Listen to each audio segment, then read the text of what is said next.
चाचा, क्या हुआ? उदास काहे बैठे हुए हैं? क्या कहें बेटा, पिछले बार भी मकई का खेती किए थे। हाँ। मकई का लेने वाला कोई नहीं है बेटा। इस बार भी देख रहे हो कि मकई लगाए हैं, इसमें काफी मेहनत किए हैं हम लोग। और पिछले बार जो बेटा मकई किए थे ना, मकई अभी तक नहीं बिका है। घर में मकई रखा हुआ है बेटा, फिर मकई लगाए हैं। मकई का लेवाल नहीं है। और बेटा जानते हो, इतने कम मकई का दाम है कि हम लोगों का पूंजी नहीं उठा। हम इसलिए बेटा चिंतित हैं कि हम अपने परिवार का भरण पोषण पालन कैसे करेंगे और अपने बच्चे की पढ़ाई कैसे कराएंगे, बच्चे को स्कूल कैसे भेजेंगे। इस बात की चिंता है बेटा मुझे। अब तो मेरी स्थिति यह है बेटा कि मुझे कुछ सामने दिखाई ही नहीं दे रहा है कि मेरा परिवार कैसे चलेगा।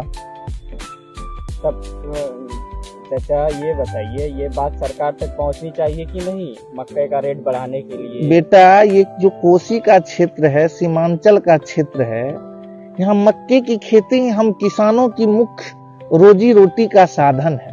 लेकिन पिछले साल भी मक्के की खेती का रेट यह है कि हम तुमको पहले बताए बेटा कि मक्के हम लोग बेच नहीं पाए। आज मक्का है। तुमने बेटा सही बात कहा कि सरकार तक इस बातों को पहुंचानी चाहिए। लेकिन क्या कहें बेटा, हम किसानों की आवाज को कोई सरकार तक पहुंचाने वाला नहीं है बेटा। सरकार हम किसानों के पक्ष में सोचने वाला नहीं है बेटा। जबकि हम किसान अन्नदाता हैं। हमारे अन्न के उपजाए हुए अन्न से सभी लोग बेटा लाभान्वित होते हैं, लेकिन हमारे किसान के समस्या को समझने वाला कोई नहीं है बेटा। अभी भारत के गृह मंत्री भी बिहार के दौरे पे आए हुए हैं सीमांचल के क्षेत्र में। ये अभी तुमसे बेटा पता चला कि गृह मंत्री जी जो हैं भारत के, वो आए हुए हैं सीमांचल के क्षेत्र के दौरे पे।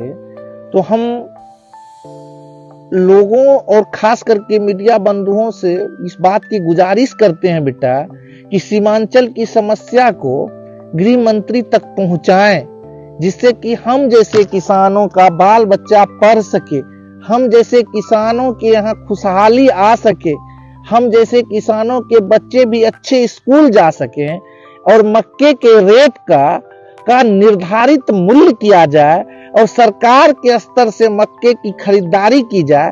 इस बातों तक सरकार को पहुंचाने की जरूरत है बेटा। नहीं तो सीमांचल के किसान जो हैं, उनकी परिवार भूखे सोने को आज मजबूर है और आगे की हम जैसे किसान भूखे सोने को मजबूर हो जाएंगे बेटा। तो क्या चाहते हैं, ये आवाज पहुंचनी चाहिए कि नहीं?